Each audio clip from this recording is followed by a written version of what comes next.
Colossenses capítulo 3, versos de 1 a 4, assim nos diz a palavra do nosso Deus. Portanto, se fostes ressuscitados juntamente com Cristo, buscai as coisas lá do alto, onde Cristo vive, assentado à direita de Deus. Pensai nas coisas lá do alto, não nas que são aqui da terra, porque morrestes e a vossa vida está oculta juntamente com Cristo em Deus. Quando Cristo, que é a nossa vida, se manifestar, então vós também sereis manifestados com Ele em glória. Senhor, nós te agradecemos pela Tua palavra, te agradecemos por esse tempo tão precioso que o Senhor nos proporciona na Tua presença. Obrigado pelos nossos filhos, Deus, porque nós podemos instruí-los na Tua palavra e eles podem, Senhor, aprender do Senhor. Sustenta e fortalece as nossas famílias. E Deus, agora, na exposição da Escritura, que as palavras dos meus lábios e o meditar do meu coração sejam agradáveis na Tua presença. Meu Senhor, minha rocha, meu Redentor, amado da minha alma, em nome de Jesus. Amém. Meu querido, como é que foi sua semana? Você parou para pensar ou simplesmente passou, chegou, graças a Deus, acabou a semana? Nessa semana, o que dirigiu você nas suas tarefas? O que guiou você? O que dirigiu os seus pensamentos? O que é que você buscou em cada coisa que você fez? Lá em casa, lavando a louça, passando roupa, lavando roupa, passando pano no chão, varrendo, limpando a casa, indo para o trabalho, pegando ônibus, pegando Uber, pegando trânsito, né? O que direcionou você? Nos momentos de descanso que você teve, de lazer, nos momentos bons, o que direcionou você? O que motivou você a fazer o que você fez nessa semana? Meus amados, nós estamos aqui expondo essa epístola do apóstolo Paulo aos Colossenses, e nós temos falado sobre a suficiência de Cristo para a vida agora e para a nossa salvação. E nós chegamos agora ao capítulo de número 3, e é interessante que agora o apóstolo Paulo, ele começa a se voltar para coisas mais práticas, coisas relacionadas ao nosso dia a dia, coisas que refletem as realidades daquilo que governa o nosso coração e também devem refletir as realidades celestiais. E é isso que ele está dizendo. Se preocupem com as realidades celestiais, que são os sinais da verdadeira espiritualidade.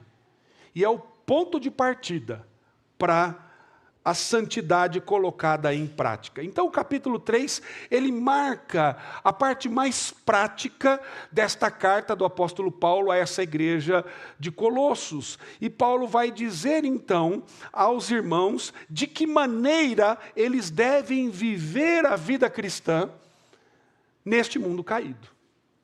E ele vai falar agora sobre essas coisas. E esse é o ponto de mais alta importância, pois a heresia ali daqueles falsos mestres que estavam lá em Colossos, fixava-se exatamente nesse ponto. Eles ofereciam uma espécie de caminho de perfeição e de avanço espiritual. Mas como? Com base naquilo que o homem poderia fazer, nas próprias forças do homem. Em regras, normas, preceitos, o legalismo. O que comer, o que não comer, a questão do ascetismo. Só que nada disso tem eficácia para quê? Para mortificar, para fazer morrer a velha natureza humana e conduzir o pecador a Deus. Por isso Paulo então vai argumentar que para isso há um outro caminho. E que caminho é esse? É a união com o Cristo morto e ressurreto.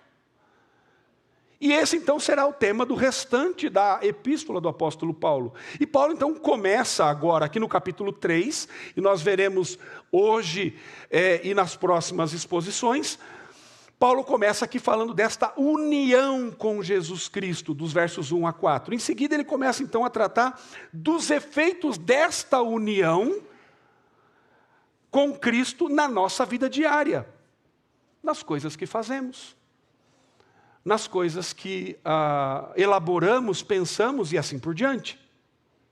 Então, primeiro, depois, quando ele vai trabalhar isso, ele vai falar nos termos de despojar da velha natureza e depois sobre as implicações de nos revestirmos deste novo homem criado em justiça e retidão. Então, aí o apóstolo Paulo vai falar dos deveres familiares, sociais, eclesiásticos, e aí ele vai terminar a sua carta com algumas saudações. Então, diante dessa realidade, eu quero pensar nesse texto como toda a nossa liturgia, se você já percebeu, tem sido direcionada nesse sentido, que nós devemos pensar e olhar para esse texto pensando no seguinte tema: olhando para a eternidade e vivendo no presente. Olhando para a eternidade e vivendo no presente. E nos 4 versículos iniciais do 3º capítulo, do capítulo de Colossenses, Paulo vai orientar a igreja naquela cidade a buscar as coisas de cima, as coisas do alto. E esta é a sua orientação central, pensar nelas e buscá-las. Pois esse é o foco da vida daquele que foi chamado por Jesus Cristo, daquele que recebeu a Jesus como seu único e suficiente Salvador, daquele que é cristão. E para entender o que o apóstolo está dizendo aqui neste texto, nós devemos tentar resumir o pensamento dele na ideia de que os cristãos estão unidos com Cristo em sua morte e em sua ressurreição. Dessa maneira, como nós podemos então compreender esse viver olhando para a eternidade e viver de maneira que agrade a Deus agora, hoje, no presente? Sendo assim, a primeira coisa que temos que compreender é que estamos unidos com Cristo. Estamos unidos com Cristo. E esse é o ponto de partida quando ele diz, já que fostes ressuscitados com ele. E aí você vai falar assim, pastor, mas aqui na minha Bíblia não está já que. Aqui na Bíblia está, portanto, se fostes ressuscitados. É isso mesmo, em algumas versões, como a versão que nós acabamos de ler aqui, ela traz essa ideia, se fostes ressuscitados com Cristo, o que poderia dar a ideia de que Paulo está colocando a ressurreição de seus leitores com Cristo no campo de uma possibilidade, de uma hipótese. Na verdade, Paulo não está colocando esse fato em dúvida. É exatamente o mesmo caso que nós vimos lá no capítulo 2, verso 20. Se morrestes, e nós trabalhamos essa perspectiva de que, já que morremos com Cristo, já que ressuscitamos com Cristo. Então, o ponto aqui é, visto que vocês morreram com Cristo, ele aqui mostra essa certeza, mostra essa realidade. Edson, eu vou trocar aqui porque esse negócio aqui não está dando muito certo, está escapando o tempo todo aqui, tá? Por favor,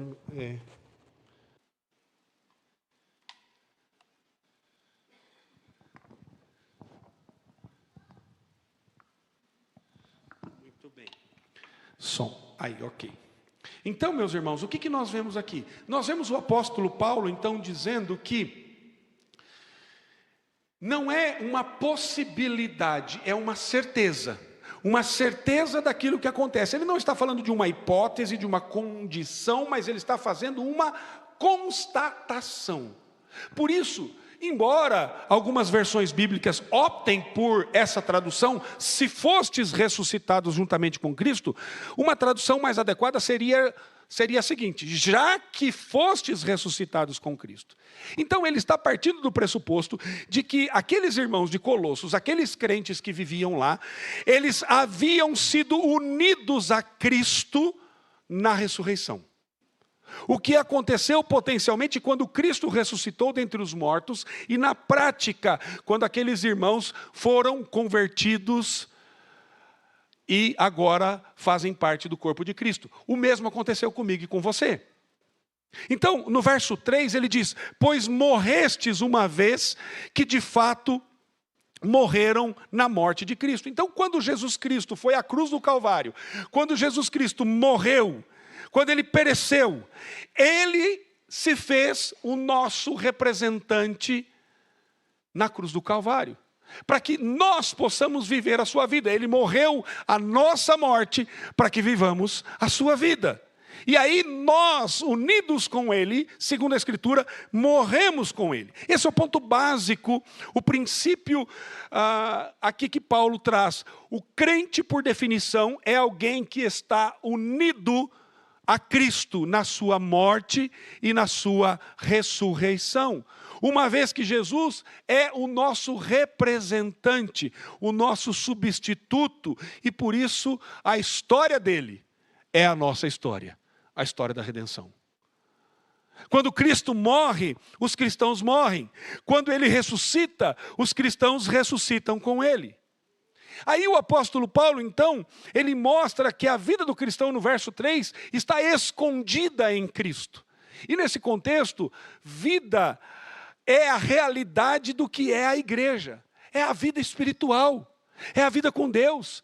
Ela está escondida com Cristo porque nem sempre é visível. O mundo não percebe essa realidade. O mundo não compreende essa realidade. E às vezes, nem mesmo alguns crentes percebem de maneira clara. Por isso que nós precisamos clamar ao Senhor para que abra os nossos olhos para entendermos as coisas dele. Muitas pessoas olham para si sem notar estas realidades espirituais. Mas a verdade é que essa vida está presente, mas por vezes passa sem ser percebida. Está oculta, escondida. Mas a boa notícia, queridos, é que está oculta em Cristo durante o tempo presente, segundo o verso 4. Mas um dia plenamente vai se manifestar. E quando será esse dia? Quando Cristo se manifestar, esta vida será conhecida do mundo. Por enquanto, neste momento, as pessoas talvez não verão muita diferença entre os cristãos e o restante da humanidade. Vão achar que simplesmente é uma posição religiosa ou uma opção que você faz.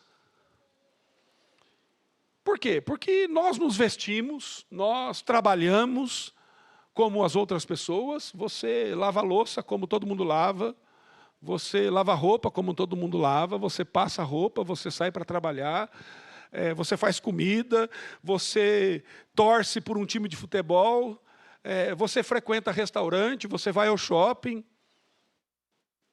você namora, você casa, você cria filhos, você estuda, como todo mundo faz. Logo, em certos aspectos, nem sempre esta vida está presente. Essa união com Cristo é evidente. Mas no dia da segunda vinda de Cristo, quando ele se manifestar, o mundo não conhecerá somente ele, mas também conhecerá a igreja. Agora, algo é importante aqui. Isso não quer dizer, porém, que você como crente não deva fazer a diferença no mundo. Com isso em mente, queridos, vamos voltar lá para o capítulo 3, verso 1.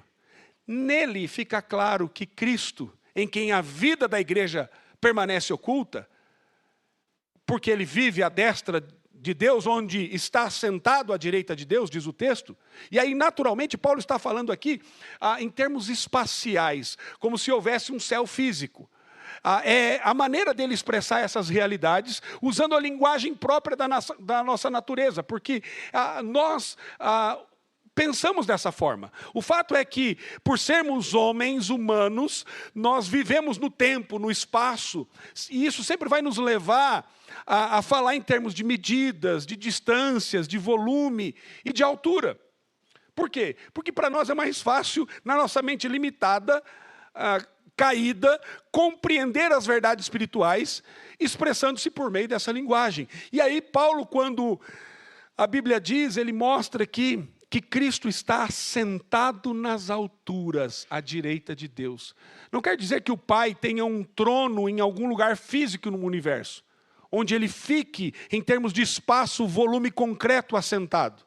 Mas é isto sim uma maneira de dizer que Cristo está no trono do universo de Deus e que ele governa todas as coisas, que ele é o Rei da glória que nós cantamos. Jesus está em todo lugar, porque ele é onipresente. E como a linguagem humana é imperfeita para expressar essas realidades divinas, o ser humano limitado precisa então lançar mão de artifícios como esse para expressar essa verdade. Portanto, meus amados irmãos, é interessante que quando olhamos para isso, nós vamos perceber essa união com Cristo. E se você de fato é convertido, se você é transformado pela graça redentora, você vai perceber isso pela nossa identificação com Cristo, pela nossa aspiração por Cristo, pelo nosso desejo por Jesus, pela nossa vontade de estar na presença do Senhor. O que nos identifica com Cristo? Talvez você pergunte, o texto responde. Nós morremos com Cristo. Nós vivemos agora porque recebemos vida com Cristo. Cristo é a nossa vida. O apóstolo Paulo disse, para mim o viver é Cristo. Aos Gálatas, Paulo afirmou, não sou mais eu quem vive, mas Cristo vive em mim. A vida eterna é Cristo. Aquele que tem o Filho tem a vida, aquele que não tem o Filho de Deus não tem a vida, diz 1 João capítulo 5, verso 12. A essência da vida eterna, como diz em João capítulo 17, verso 3, é conhecer a Cristo, a Deus. E às vezes nós falamos para as pessoas algumas coisas, e aí você vê algumas pessoas, por exemplo, agora nós temos aqui algumas aulas de música, né? E o nosso irmão João, multi-instrumentista aqui, está dando aulas de bateria, de piano, de violão, de contrabaixo. E aí você pode dizer assim, nossa, João, a sua vida é a música. E aí você tem aquele menino que joga futebol, por exemplo, ontem nós estávamos aqui, e o Edson estava ali assistindo o filho dele jogar lá nos Estados Unidos. E aí você pode dizer assim, a vida do Luca é futebol. Aí você olha para o seminarista que gosta de estudar, e gosta de fazer exegese, gosta de estudar grego, hebraico, e gosta demais dessas coisas, de ser criticado no sermão, lá no seminário, e ele vai, critica mesmo, porque eu gosto que eu vou melhorar, reverendo. E aí ele fala para os professores isso, aí você fala assim, a vida do seminarista é estudar. E aí você encontra-se com o irmão da igreja e fala, como é que foi a semana? Rapaz, foi uma semana difícil, o trabalho lá em casa estava complicado, lá no trabalho o negócio estava pegando e tal, e foi isso, e foi isso. E aí você fala assim, a vida desse irmão é o trabalho. Com algumas mamães, por exemplo, você conversa e você fala assim, a vida dessa mamãe são os filhos. A vida dessa mulher é o marido. A vida desse homem é a esposa. E você percebe como a gente trata de situações e questões que definem o que nós somos pelo que fazemos? Vocês se lembram da história que eu contei um tempo atrás aqui do reverendo, está lembrado? Meu nome é reverendo Wagner. Lembram-se? Como se o título me definisse como alguma coisa, e depois eu brinco que o título não me define em nada. Muito pelo contrário. Então, perceba, queridos, que para o cristão, estas coisas não são a nossa vida. A nossa vida não é, a minha vida não é a minha esposa, a minha vida não são os meus filhos, a minha vida não é as coisas que eu gosto no meu lazer, a minha vida não é o time de futebol que eu torço, a minha vida não é o trabalho que eu desenvolvo, a minha vida não é as coisas que eu faço no dia a dia. A minha vida, a sua vida, a nossa vida é Cristo. É isso que nos define. Esta é a nossa identidade. Nós estamos em Cristo. Jesus Cristo domina toda a nossa vida. E Ele deve dominar o nosso pensamento, o nosso coração, os nossos anseios, os nossos desejos, as nossas escolhas, as nossas vontades. Ele tem que preencher toda a nossa alma. Nós ressuscitamos com Cristo, nós estamos escondidos com Cristo, nós não mais pertencemos ao mundo, mas a Cristo. E as fontes da vida nas quais nos alegramos vêm somente dEle.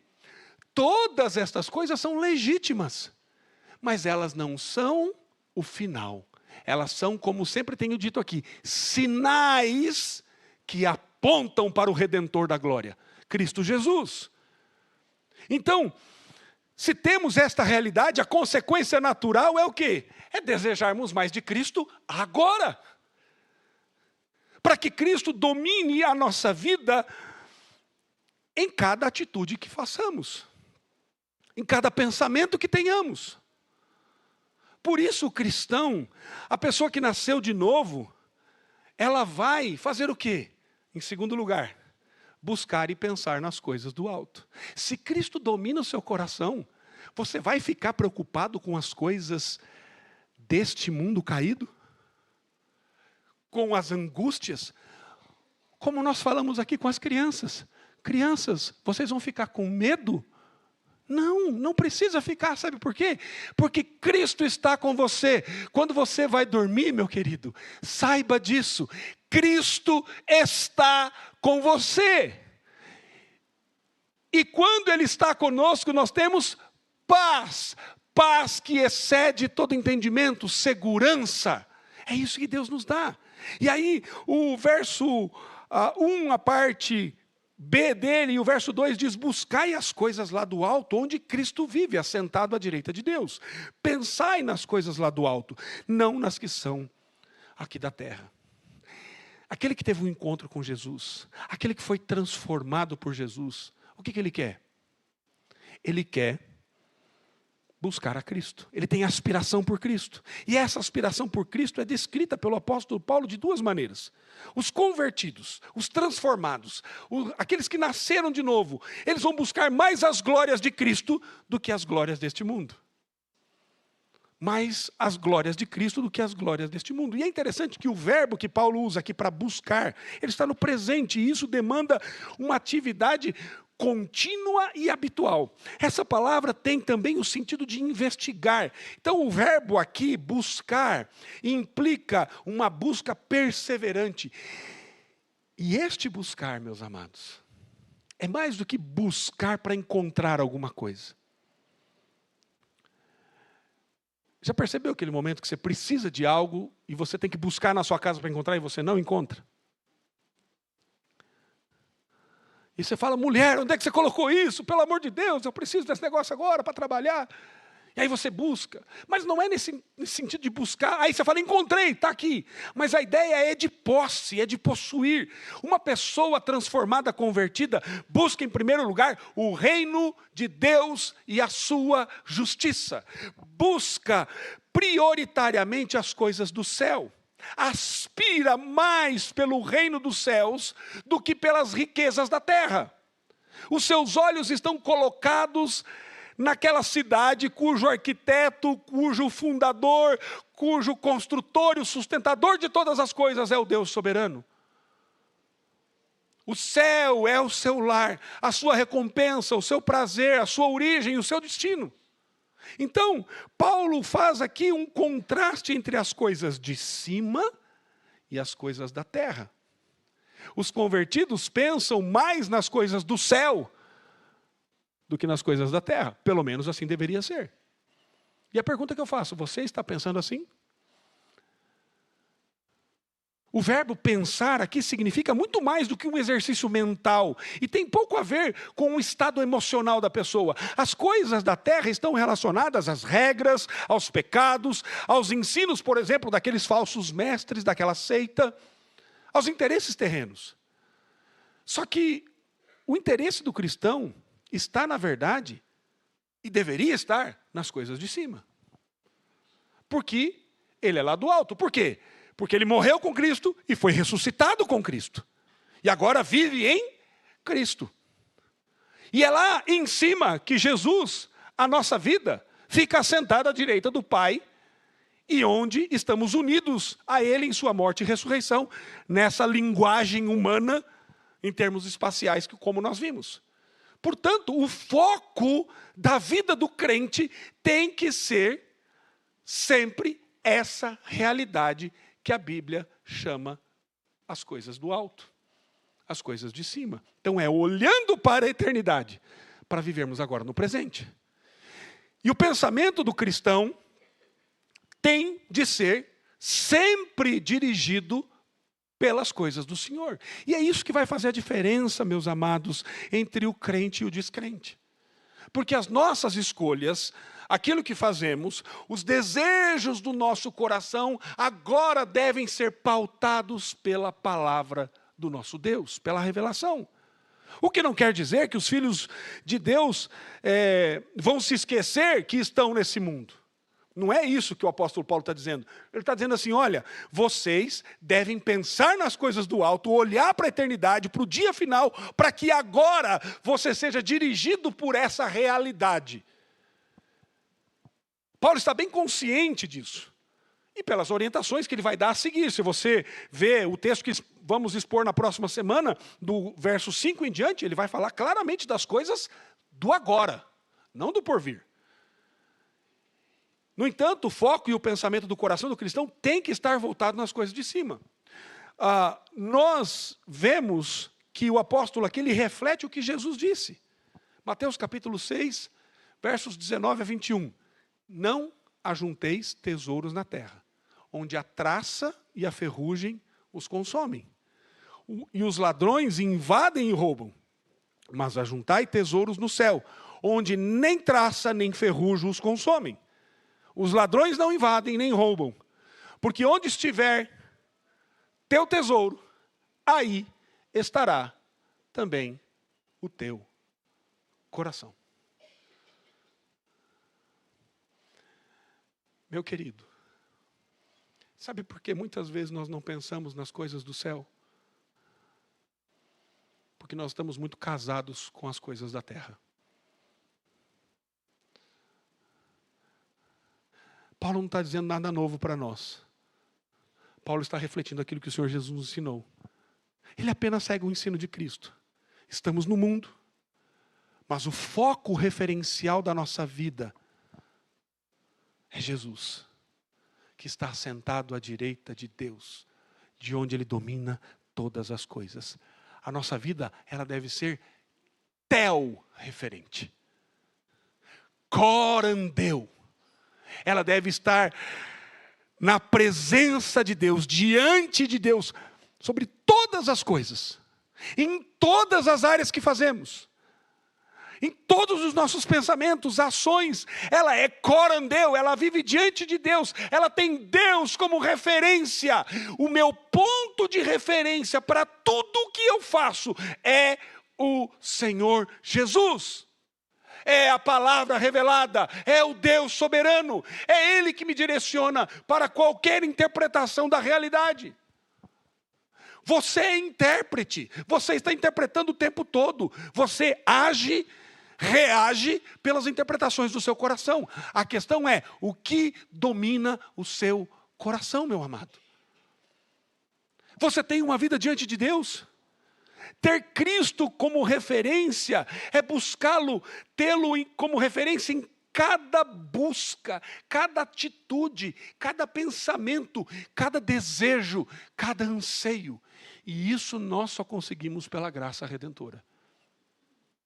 Então, a consciência dessa realidade se reverte em prática mediante um exercício constante, uma disciplina perene de olhar para as decisões, para as escolhas que cada um de nós faz a partir da perspectiva da eternidade. Por isso o tema desse sermão, olhando para a eternidade, mas vivendo agora. Então, isso vai impactar como, querido?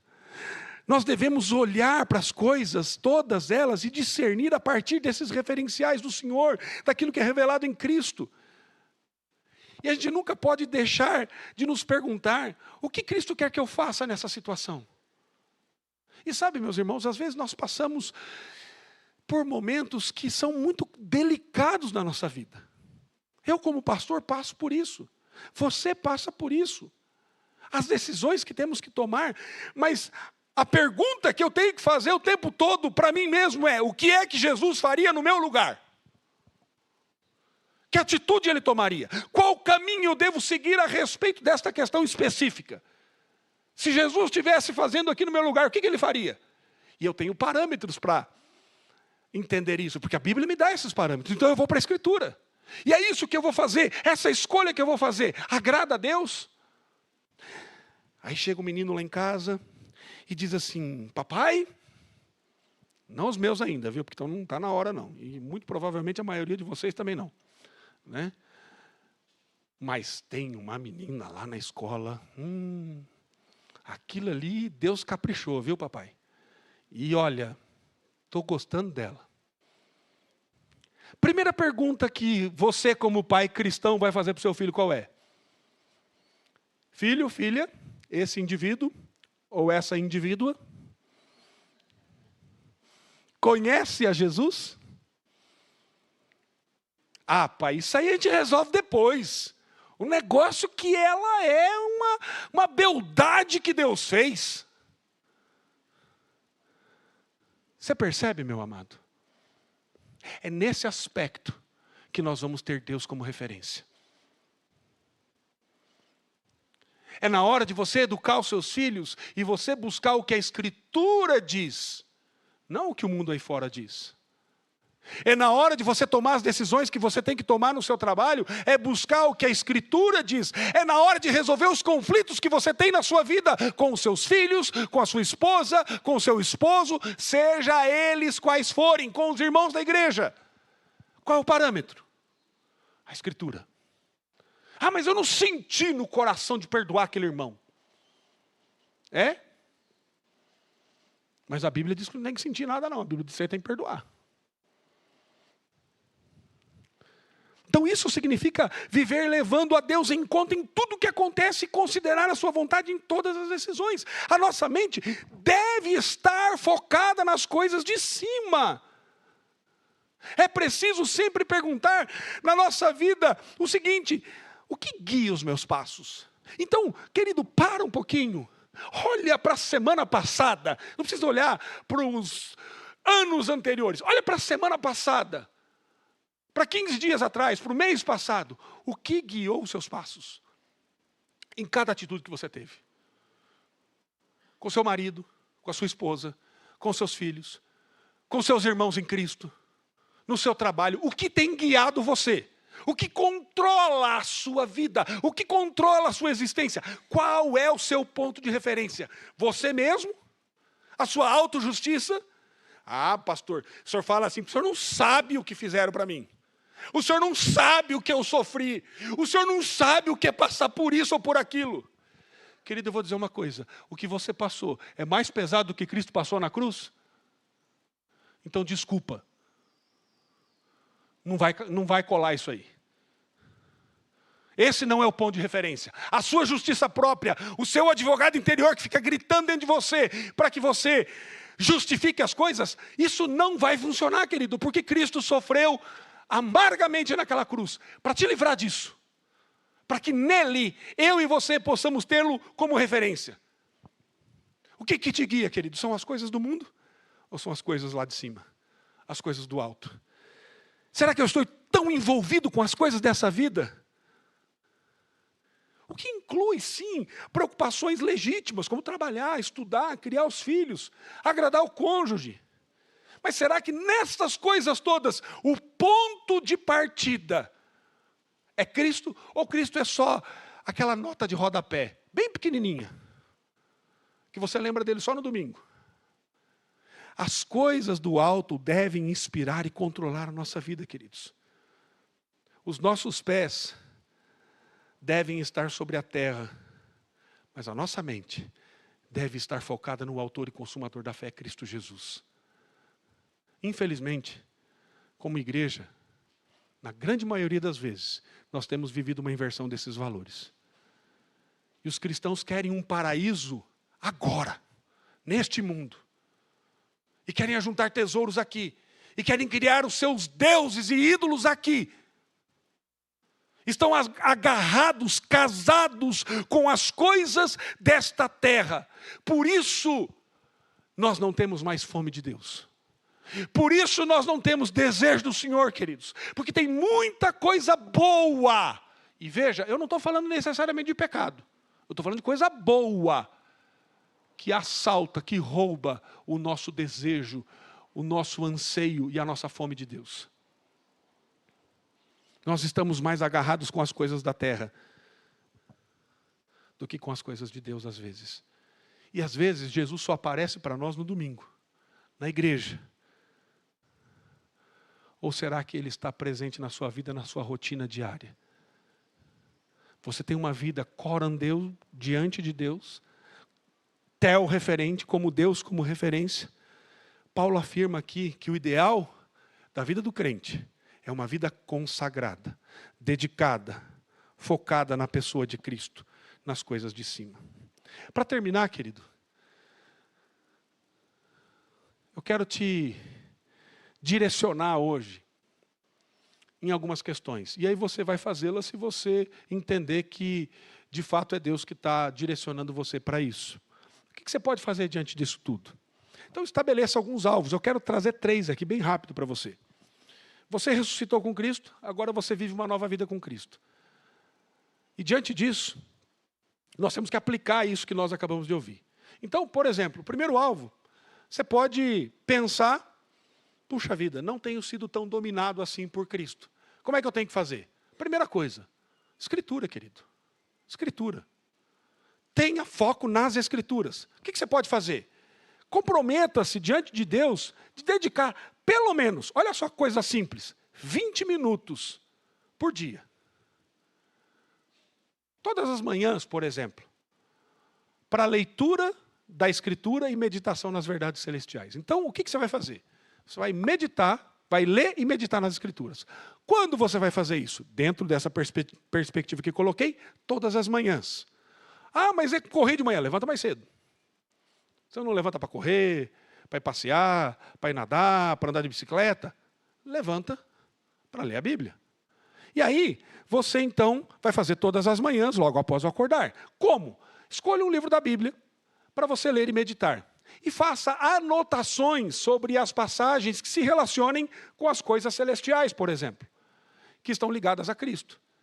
E aí você também pode até compartilhar isso com algum irmão em Cristo ou com a sua esposa, seu esposo, com seus filhos. Esse é o primeiro alvo. O segundo alvo, eliminação das distrações terrenas. O que fazer? Identifique uma distração terrena específica em sua vida. Por exemplo, excesso de tempo nas redes sociais. Quanto tempo você fica lá com o dedinho assim, ó, vendo Reels, né? Gostoso de ver, não é? Aí você dá risada, e a hora que você percebeu, já passou meia hora. Não podia gastar 20 minutos dessa meia hora lendo a Escritura? Não tenho tempo para a Escritura. Será que não tem? Então, identifique isso, estabeleça limites rigorosos para reduzir essa distração. Quando você vai fazer isso? Comece hoje, imediatamente, e continue nesse propósito ao longo do mês. E faça aí um jejum dessas distrações, né? Como? Defina um limite de tempo diário para essa distração e use, quem sabe lá até hoje você tem aplicativos, você tem alarmes para controlar o seu uso. E aí use o seu tempo economizado para se concentrar nas coisas celestiais. Essa é a segunda dica, o segundo alvo que eu coloco para você. E o terceiro e último é compartilhe a esperança de Cristo. Compartilhe a sua fé. O que você vai fazer?